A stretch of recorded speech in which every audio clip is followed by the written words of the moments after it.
Welcome to the Marvel Mindset, a podcast from ex-Marvel CEO Peter Cuneo. Listen as Peter shares inside stories of what it took to turn around Marvel.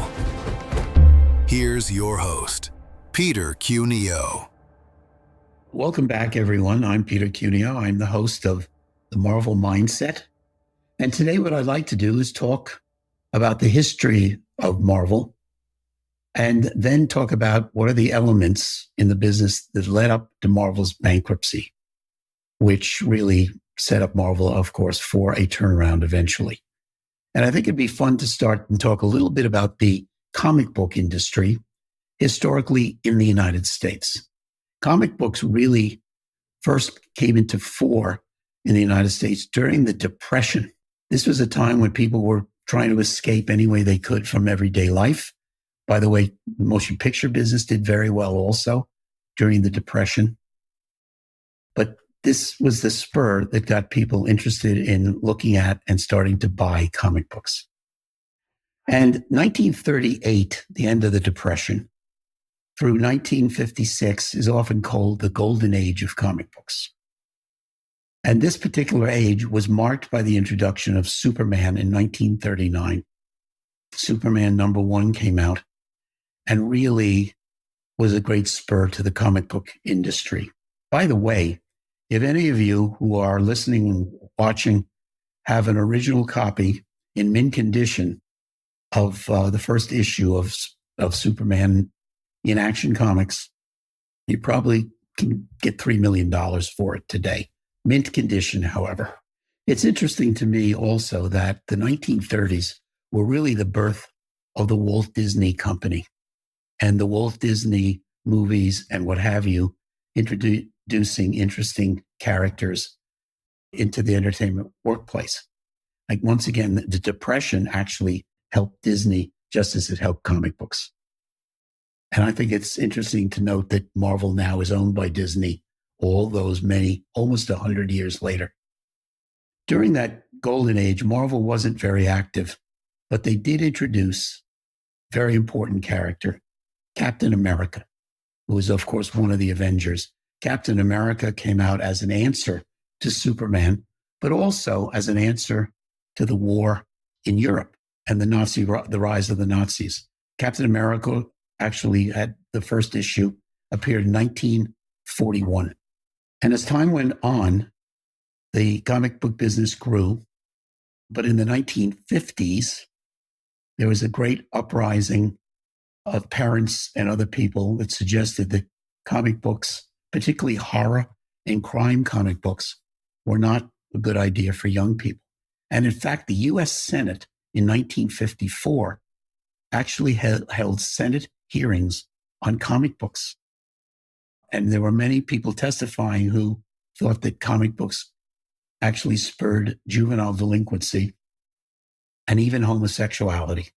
And in the end, nothing came out of these Senate hearings, but the industry did get together and create the comic book code. And that really marked the end of any horror or crime-oriented books, which frankly were R-rated, in some cases a little more than R-rated, and would not be acceptable today if anyone tried to bring them back. And then we come to the Silver Age for comic books. This is about 1956 to 1990. And this is the time that's most important to the really growth of Marvel. From 1961 to 1965, Stan Lee and his great editors actually created all those A-list characters we know today. That includes Fantastic Four, Spider-Man, Hulk, X-Men, and I think also Iron Man. All were introduced during that period of time. Later on, there were many other characters introduced. In the 70s, for example, some were very successful. One always remembers Howard the Duck in particular. Not only was comic not really very good, but there was also a movie made that is arguably one of the worst movies ever made in the history of Hollywood. I think the key to thinking back, though, about Marvel's history is think of a business that had no physical assets. Its assets were the characters, or intangible intellectual property. So what they were dealing with was what you don't normally think of in a major media institution. Marvel certainly had its share of commercial success.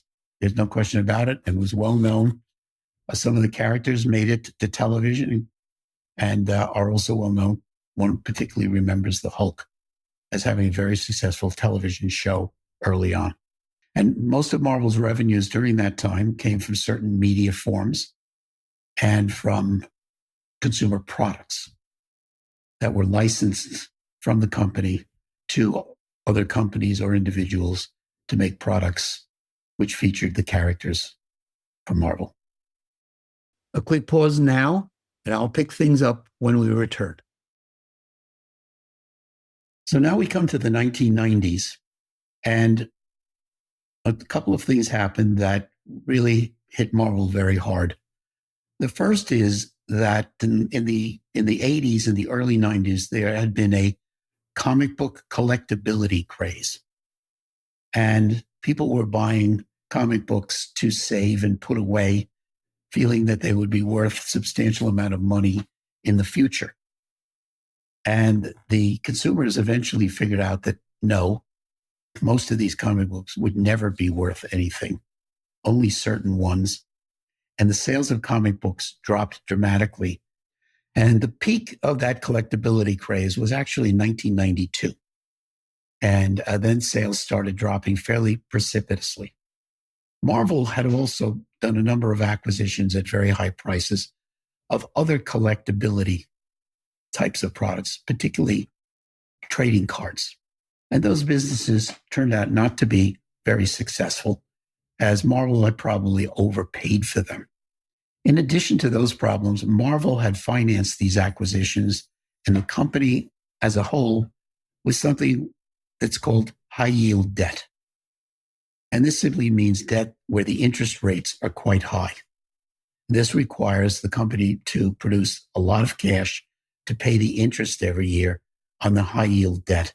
And as the business went south, if you will, very, very steadily, Marvel could no longer pay the interest on its debt.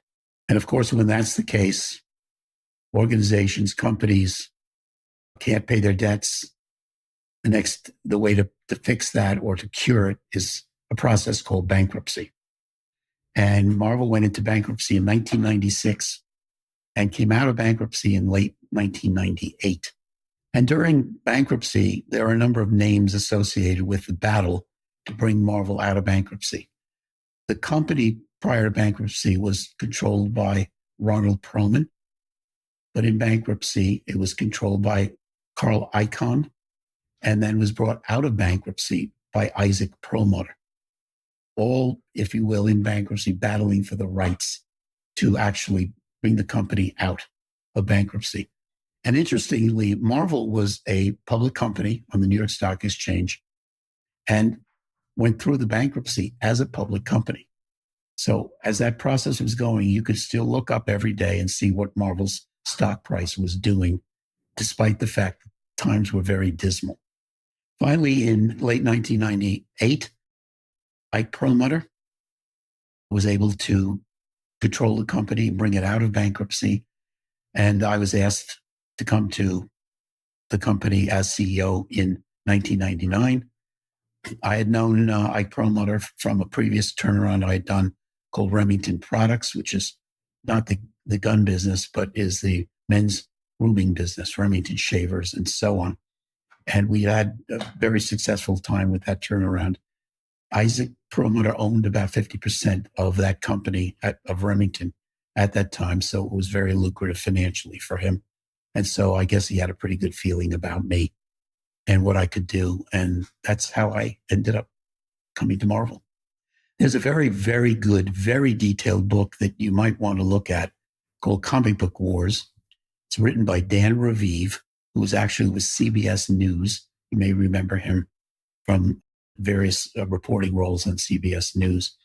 It's got a great deal of detail on the bankruptcy and what went on during that 2-year period. But for those of you that would be interested in learning more about bankruptcy, what happened with Marvel, I highly recommend that book, Comic Book Wars, Dan Raviv. Well, thank you very much for listening. That's it for this week. Next week, we're going to start talking about the key decisions that were made, the key strategic decisions from Marvel that really turned around the company. And there are quite a number of them, so it will take a couple of weeks to cover them all. But I think it'll be very, very interesting to all of you to see just exactly what the thinking was, my thinking, the board's thinking, other senior people in Marvel's thinking about how we should proceed and actually what we came up with and actually did. So thank you all for coming today. I really appreciate it. I'm Peter Cuneo.